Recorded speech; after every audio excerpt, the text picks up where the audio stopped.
We are back. BlockShow Singapore. Stephen Chase here. Listen, we've got John Linden gaming out the wazoo. You want to talk Call of Duty, you want to talk Marvel, you want to talk crazy gaming, right. and now bringing it into the next 5 to 30 years is what we're talking about here. We're talking 5 in the beginning stage, 30 is where we're looking to be. So if you're not thinking about blockchain, you're not thinking about crypto for the next 5 to 30 years, you're looking at it in a jaded perspective. You got blinders on. John. Yeah. Appreciate you having. Thanks for having me. I appreciate it. No, definitely. We were talking a little bit off camera already. Yes, a little bit. And the state of what's happening. Yeah. We're in the midst of a new technology, That's right, that will transform everything from how we see how we get our food. Yeah, definitely. To that bottle.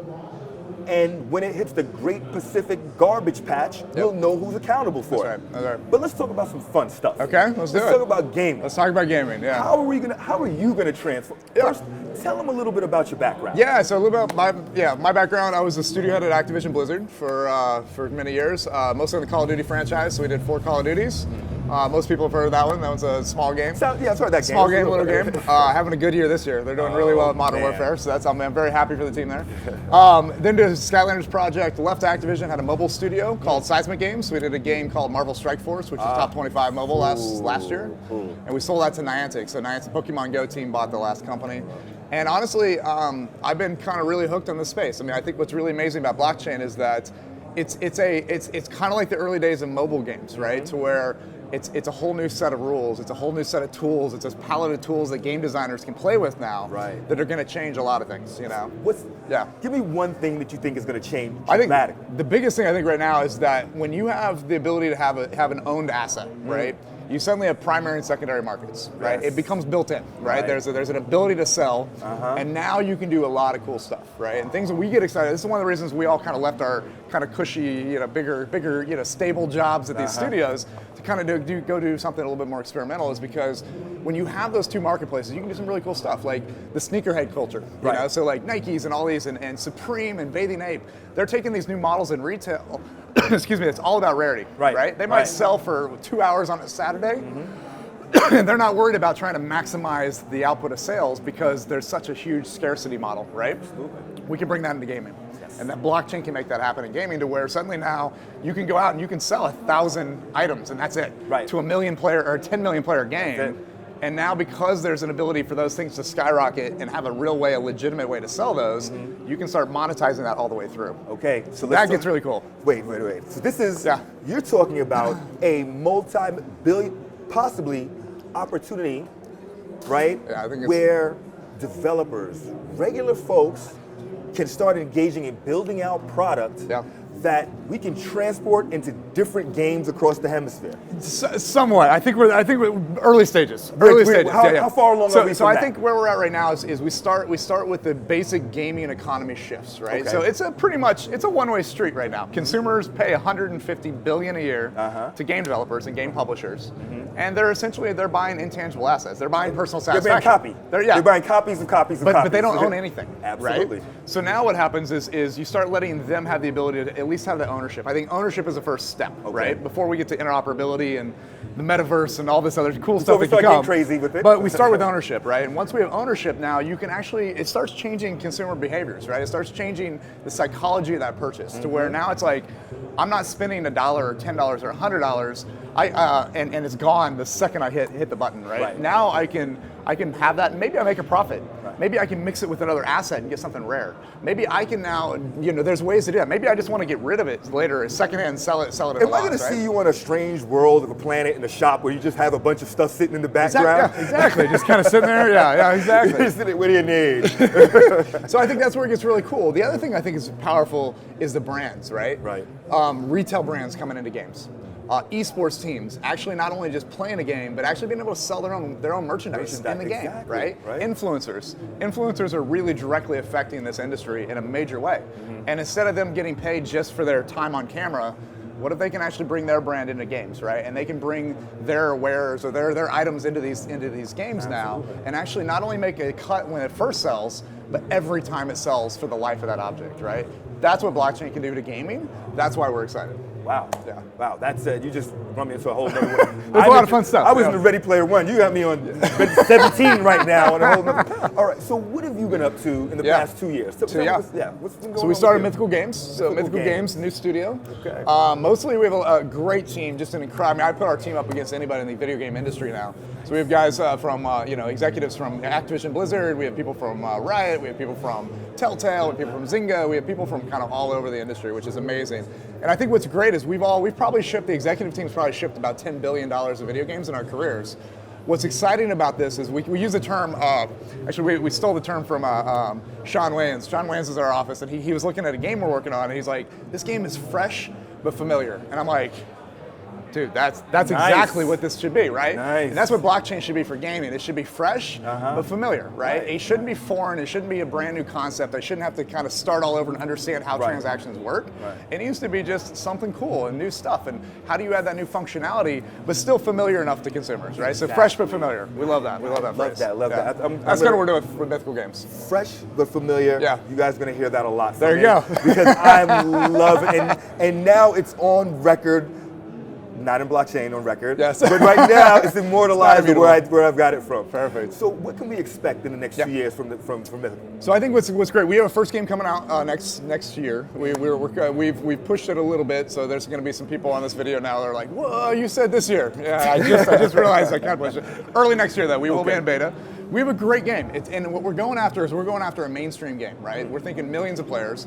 You can play the game without really understanding blockchain, and that's that fresh but familiar. But the ownership is there. Right. You can now sell your assets. You can sell your characters. You can sell your access to worlds. You can sell all this type of stuff in this little world of vinyl toys. So we kind of took a page out of the vinyl toy world. Okay. We like that world for a couple reasons. One, we're kind of vinyl toy geeks anyway. We love vinyl toys. I'm with you. I'm collectibles, an action figure collector. I'm an action figure collector. So there you go, exactly. Absolutely. But if you think about some of the vinyl toys, what happened was they started off blank, and they literally, people would buy blanks, they customize them, and they resell them, right? Digital assets. Customizing all the time. Exactly. So that's exactly kind of what we thought about. That's where that world really drew us in. So we have this great game coming out on PC and console later. PC console, but we're not necessarily writing every transaction to a public blockchain, but everything is on a blockchain. Everything's in a side chain, and you have easy access to write it to a mainnet and start trading these and have real ownership over everything in the game. Okay. So we're really excited about this game. Like I said, it's a great, cool world. It's called Blanco's Block Party. Go to blancos.com, see some information there. Okay. And we're excited. Like I said, we're getting a tremendous amount of interest from the big players, right? Okay. Which is exciting. Right. Bringing in brands, bringing in players, letting them have this world to where it's kind of the ultimate experiment in digital collectibles, right? Because it's exciting. We're really fun. Who are you looking at right now on the horizon that you say, hey, call me right now? Yeah. Because you know they're out there. You know they're watching what's happening right now. Especially in BlockShow Singapore. We know. I mean, we're in Singapore. Yeah. We know that major announcements happened here. We just got the update on what's happening with the game. Yeah. And what else can you give us in the next? As a matter of fact, I'm going to see you again here in Singapore. Yeah. What's going to be your revelation? Your revelation in 1 year. So I think it might be sound a little bit more mundane, but I think what's interesting about it is it's going to trigger all the big players, right? And so here's what I'm excited about. And I've had a lot of people ask, like, what's the success of Blancos, right? Like, it's financially would be great. We want a financial success. We're putting money in the game. We want a return for investors. But really, ideally, what it is it's really showing off that there's new player types that don't exist in the Call of Duties, in the Overwatches, in the FIFA Ultimate Teams yet. Absolutely. And we think there's two new player types that come out of this, right? So you already have kind of the whales, and you have the hardcore, and you have the casuals, and you have the free-to-plays that never really pay, but they play, right? So you have those kind of archetypes already out there. We think there's two new ones that come out of this economy. One is traders, speculators, right? And we've seen that with like things like CryptoKitties, right? Absolutely. People buying stuff and holding it and trying to flip it and see if they make a profit. Yes. So we think that becomes a legitimate segment of users over time. And we think the one we love is game entrepreneurs. So we call them game entrepreneurs. Basically, the idea behind that is that players can come play the game, and they just play the game. They're already playing these worlds. They're living in these worlds. They mix up assets. They do whatever. They level stuff up, and then they say, you know what? I just found out this thing's worth $50, and they can literally flip a button. They get paid. And what do they do with that money? Do they take the money and run? No. Probably not. They're going to take the money, they're going to reinvest it, do it again and again and Absolutely. again. So we call it the game entrepreneurs. And we think once we show those two new segments of player types, all the big studios will start heading Right. rapidly towards this industry. It'll be a small market, but growth will be that. I think it's gonna be, yeah. I think it'll be really fascinating watching how fast it can grow. So we're excited. Yeah. Have you set up pools and of groups that you know already would fit into these silos? We're hooking up the back end to watch everything. You know? Okay. So we're really going to be watching the analytics from the beta, the second the beta comes out to the second the game goes out into early access. So we can really identify those segments very quickly, and just make sure we can kind of tailor that experience towards that, right? But we're like I said, we're really wanting to bring this out so that any player can come in, they can start kind of having this new, fresh concept in a familiar atmosphere, right? And that's what we love. It's a familiar game. You can just come play the game like you would any other game. Right. But there's suddenly these new concepts that are like, wow, that's kind of really cool. How much time do you think that's going to increase spending time on, that's a good on the question. game? That's a good question. I don't know if I have the answer to that right now. I don't know. That's an honestly. opportunity in and of itself. I think we're looking at it more in terms of like what percentage. So Marvel Strike Force, the game we did last time, right? That game did about $200 million the first year in gross revenue, but that did it off of about 5% of the players, right? So 95% of the players never spent $1. Wow. Our view is that this game entrepreneur segment, that trader speculator, suddenly increases that 5% to maybe 8 or 10 or 12% now of players that are now transacting in the commerce of a game, versus a free-to-play has 3 to 5 on a great game, and kind of I think it's like 2% overall. So we think if we can suddenly get that to 8 to 10 to 12% of players are now at least having some commerce transaction in the game, that gets really fascinating, and that starts changing economics incredibly fast for video games. So gaming commerce is absolutely, blockchain will enable gaming commerce. We think it'll increase it. We think it'll increase it from kind of just people spending right now. The percentage of people spending in free to play, we think it'll probably could potentially double the amount of people that are now involved in that commerce side of the business. So we're excited. That's the big bet there. So you've been through a lot in your career. Yeah.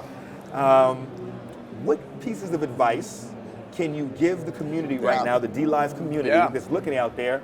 One, gaming is a career. Yeah. Right? Developing, playing, etc. It's it's no more, what are you doing, Josh? That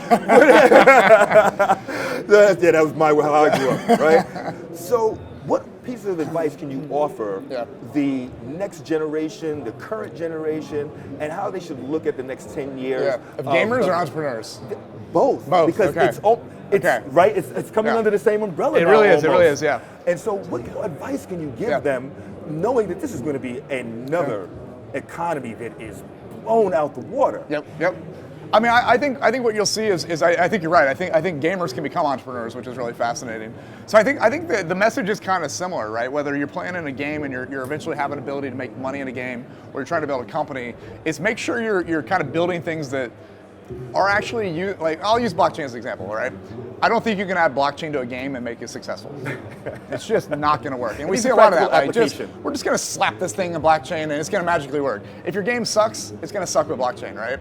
So that's the idea is like you have to make sure you're using the application to make it fresh but familiar, right? I'm going to keep going back to that now. Now you got me on that back and forth. Keep going with it. So I think that's the concept is use it to do something that truly is different. If you just slap a tech onto something, the consumers don't really care. A lot of people might think they care. Right. A lot of people might think it's decentralized. Right. Of course they're not going to care, right? They what they care about is, what does decentralization do for them?